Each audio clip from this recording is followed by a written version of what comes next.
السلام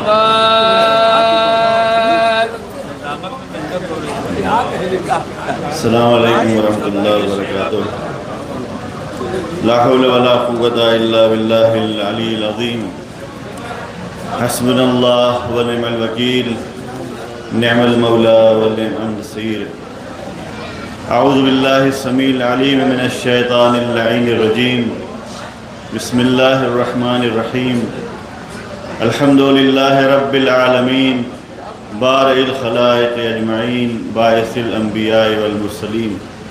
الصلاۃ والسلام علی اشرف الانبیاء والمرسلین، سیدنا و نبینا و شفیعنا انشاءاللہ، و حبیب قلوبنا و طبیب نفوسنا، مولانا و مولا الثقلین جد الحسنین ابی القاسم محمد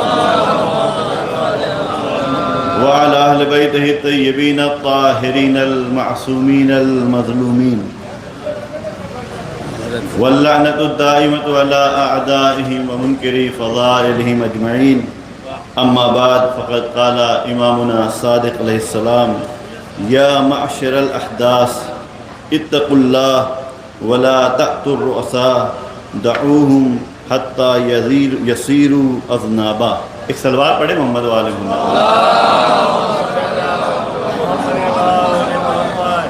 یقیناً لائق صد مبارکباد تو کم ہے، بے انتہا مبارکباد کے لائق ہیں وہ افراد جنہوں نے اس عظیم اور پرشکوہ جشن کا انعقاد کیا، اور ایک طریقے سے لوگوں کو جناب قاسم کی طرف متوجہ ہونے کا موقع فراہم کیا۔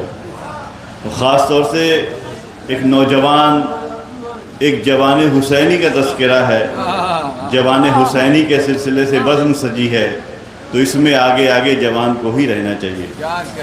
جوان کو پورے جوش و جذبے کے ساتھ اس میں آگے ہونا چاہیے کہ بچے نے، وہ ایسا بچہ کہ جو ابھی لم یبلغ الحلم، جو اپنے بلوغ تک بھی نہیں پہنچا لیکن اپنی شعور کی بلندگی کا مظاہرہ کرتا نظر آیا، تو اس کے چاہنے والوں کا شعور بھی اسی اعتبار سے بلند ہونا ضروری ہے۔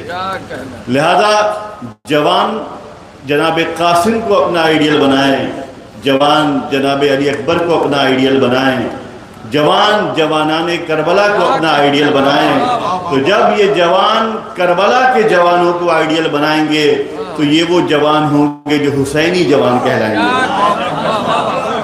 یہ وہ جوان ہوں گے جو حسینی جوان کہلائیں گے۔ اب یہاں پہ کسی کو کچھ سکھانے کی ضرورت نہیں پڑے گی، کچھ بتانے کی ضرورت نہیں پڑے گی۔ آئیں نگاہ ڈالیں قاسم پہ، قاسم امام کے سامنے کیسے رہتے ہیں، ہمیں امام زمانہ کے سامنے ویسے رہنا ہے۔ علی اکبر امام وقت کے سامنے کیسے ادب کا اظہار کرتے ہیں، ہمیں امام وقت کے سامنے کیسے ادب کا اظہار کرنا ہے۔ تو یہ جوانان کربلا جو خیمہ اہل بیت میں تھے، ان کی طرف ہر جوان اگر توجہ کرے گا تو اس کی زندگی سنورتی ہوئی نظر آئے گی۔ میں نے اس مختصر سی گفتگو کے لیے جو عنوان بنایا وہ امام صادق کی ایک مشہور و معروف حدیث، جس میں کہا: یا معاشر الاحداث، اے نوجوانوں، اے جوانوں، اتقوا اللہ، اللہ سے ڈرو، ولا تأتوا الرؤساء، اور رؤساء کے پیچھے پیچھے مت بھاگو، حکمرانوں کے پیچھے پیچھے مت بھاگو، دعوہم، کرو کیا، کہا انہیں چھوڑ دو، حتی یصیروا اذنابا، تاکہ وہ پیروی کرنے والے بن جائیں۔ دیکھیں یہ گمراہ حاکم گمراہ کیوں رہ جاتے ہیں کہ ان کا ساتھ دینے والے بہت مل جاتے ہیں۔ یہی تو ہوتا ہے، حاکم گمراہ کیوں رہ جاتا ہے؟ کیونکہ جی حضوری کرنے والے مل جاتے ہیں۔ حاکم گمراہ کیوں رہ جاتا ہے؟ کیونکہ اس کے ساتھ بہت سارے لذت دنیا کے تماکار افراد اس کا حالہ اور اس کے گرد بن جاتے ہیں۔ تو یہ اس لیے دنیا میں تباہی و بربادی ہوتی۔ امام صادق نے کہا ان لوگوں کو چھوڑو، جب چھوڑو گے اکیلے ہوں گے تو تمہیں تلاش کریں گے، اور جب تمہیں تلاش کریں گے تو پھر وہ اپنی طرح تمہیں نہیں رکھیں گے، تمہارے ساتھ رہنے کے لیے تمہارے مزاج کے مطابق زندگی بسر کریں گے۔ ایک صلوات پڑھیں محمد والا محمد۔ خطاب کس سے کیا امام صادق نے؟ خطاب کیا جوانوں سے، خطاب کیا یا معاشر الاحداث، جوانوں سے خطاب کیا۔ اور یہی وجہ، آج تعجب نہ کریں، دنیا کی طرف نگاہ ڈالیں تو ٹارگٹ میں سب سے پہلا ٹارگٹ اگر کوئی بنتا ہے تو نسل جوان بنتی ہے۔ کہا گمراہی پھیلانا ہے، جوانوں کے لیے کام کرو، انٹرنیٹ کو ان کے لیے آزاد کرو، دنیا میں ماہوارے کا جو زمانہ تھا اس کو ان کے لیے تیار کرو۔ کیا بوڑھوں کو دکھانے کے لیے کر رہے ہیں؟ کہ بوڑھے تو کچھ دنوں کے بعد تو اس دنیا میں چلے جائیں گے، ان کے لیے کوئی یہ محنت نہیں کر رہا۔ کہ جوانوں اور نوجوانوں کے لیے محنت کرو کہ اگر یہ ہاتھ میں آ گئے تو دنیا ہمارے ہاتھ میں ہوگی، یہ ہمارے ہو گئے تو دنیا ہماری ہو جائے گی۔ اسلام نے بھی اس بات کو پہلے سے ہی اپنایا، لہذا اسلام کی طرف بوڑھے بعد میں گرویدہ ہوتے تھے، جوان پہلے ہوا کرتے تھے۔ ایک صلوات پڑھیں محمد وآل محمد پر۔ اور سب سے پہلی ذات جس نے رسول کی حمایت کا اعلان کیا، کسی تاریخی شیخ و بوڑھے کا نام دکھائی نہیں دیتا، اگر نام آتا ہے تو کمسن جوان علی کا نام آتا ہے۔ جب دادا جوانی میں ایسا کارنامہ کرے گا تو پوتے میں جوانی میں کیوں اس کی پیروی نہیں کریں گے؟ ایک صلوات پڑھیں محمد وآل محمد پر۔ یہ جوانوں کو ٹارگٹ کرنے کی بات ہوتی ہے، اسلام نے بھی جوانوں کو ٹارگٹ کیا، اور ہوا وہی کہ جب جوانوں کو ٹارگٹ کیا تو اس کی اہمیت کو بتایا۔ میں اس ٹاپک پہ نہیں جا رہا ہوں، اس کی منزلوں کو بتایا۔ ایک سوال کیا ابن ابی لیلہ نے امام صادق سے، کہا، امام سے پوچھا، ایُّ شیءٍ احلی مما خلق اللہ عز وجل، وہ کون سی چیز ہے جسے اللہ نے بنائی ہے، ان تمام چیزوں میں سے وہ کون سی چیز ہے جو احلی ہے، جو شہد سے زیادہ میٹھا ہے؟ امام نے کیا کہا؟ الولد الشاب، جوان پسر، جوان بیٹا، جوان انسان۔ خدا کی تمام حسین مخلوقات میں اگر کوئی شیریں ترین مخلوق ہے تو وہ جوان ہے۔ کس کی نگاہ میں؟ معصوم کی نگاہ میں۔ پھر سوال کرنے والے نے سوال کیا، وَأَيُّ شَيْءٍ أَمُرُّ مِمَّا خَلَقَ اللَّهُ عَزَّ وَجَلَّ، کون سی چیز ہے جو اللہ کی مخلوقات میں سب سے زیادہ تلخ ہے؟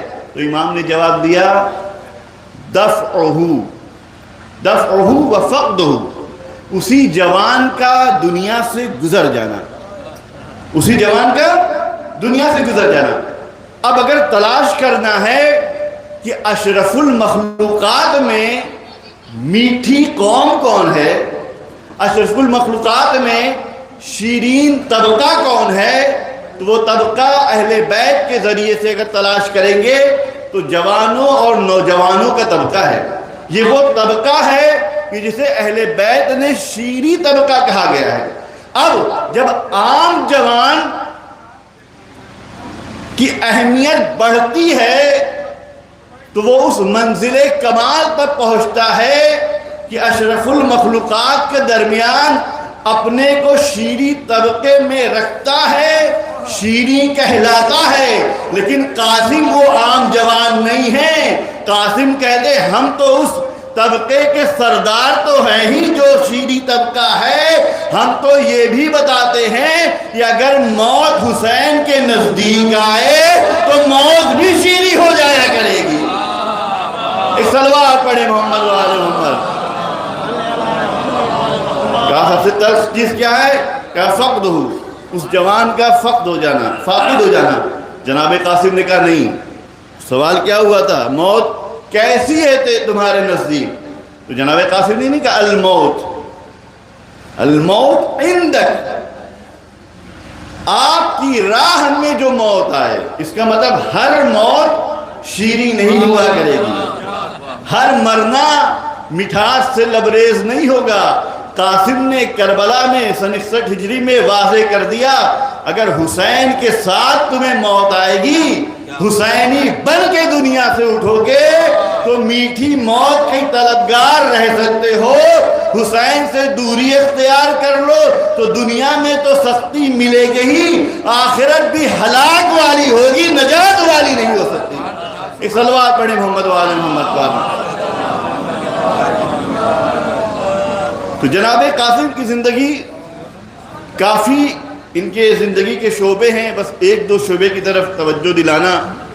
ایک تو یہ کہ جناب قاسم کا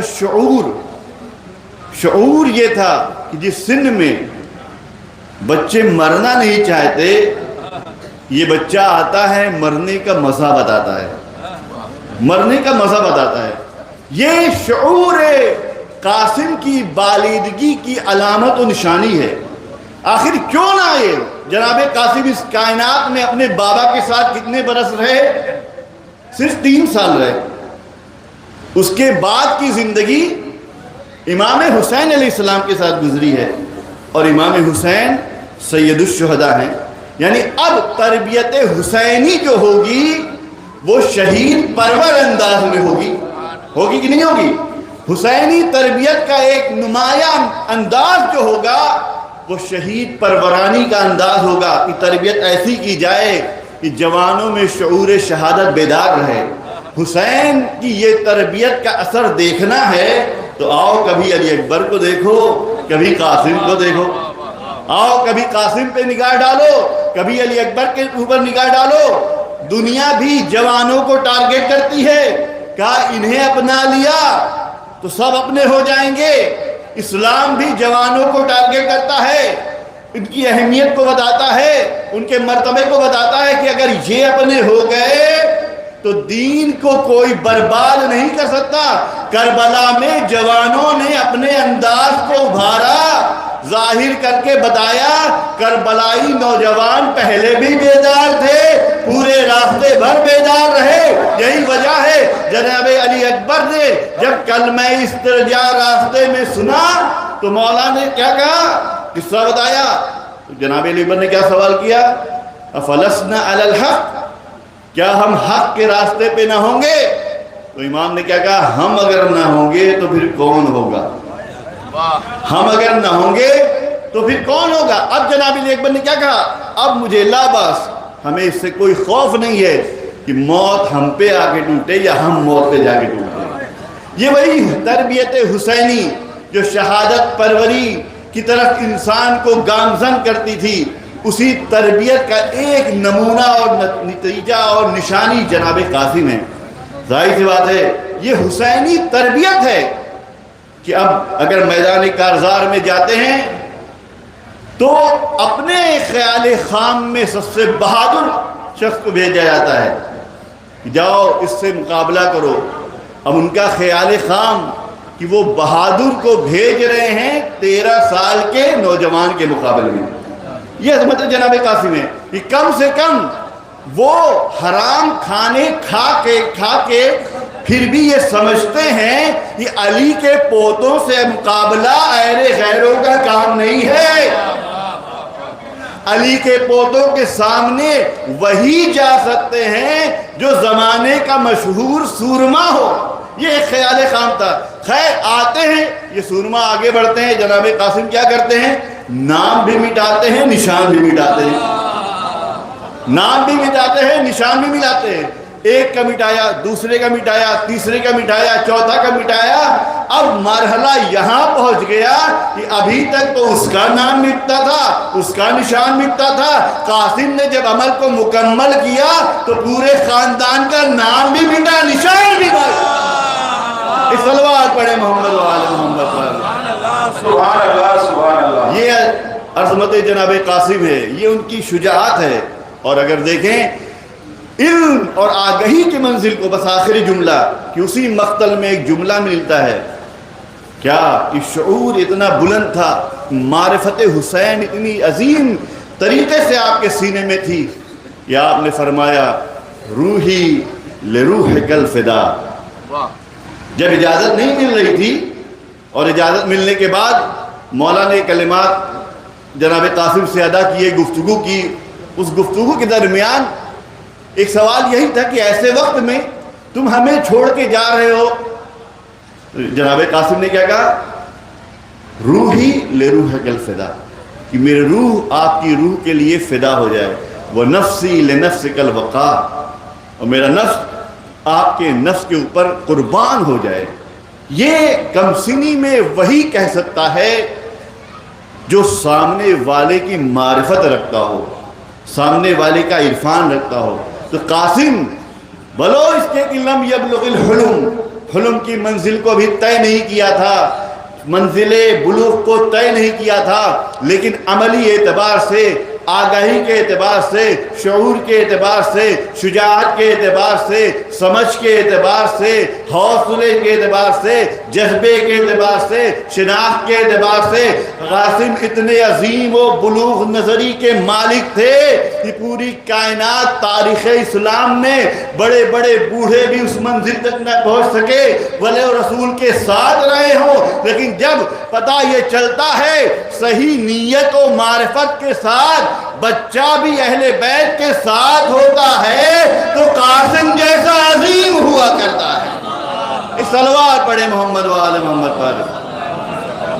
بس دامن وقت میں گنجائش نہیں، اپنی بات کو یہیں پہ روکتے ہوئے خدا کی بارگاہ میں دست دعا کو بلند کرتے خداوند عالم ہم تمام لوگوں کو جناب قاسم سے سیکھنے، سمجھنے اور اس پر چلنے کی توفیق عنایت فرمائے. جناب قاسم سے ہمارے نوجوانوں کے ارتباطات اور تعلقات بڑھانے کے راستے ہموار فرمائیں. اے میرے خدا اس جشن کے منعقد کرنے والوں کے رزق و روزی میں برکت عنایت فرمائے. جتنے لوگ یہاں پہ شامل ہوئے ہیں ان کی خوشیوں میں برکت عنایت فرمائے، ہم سب کے رزق و روزی میں برکت عنایت فرمائے، اور اس دن کو قریب لائے کہ خدا وارث جناب قاسم امام زمانہ کے ظہور ہو اور پھر ایسی کوئی بزم سجے اور ہم لوگ کو اس بزم میں بیٹھنا نصیب ہو. صلوات پڑھیں محمد والا.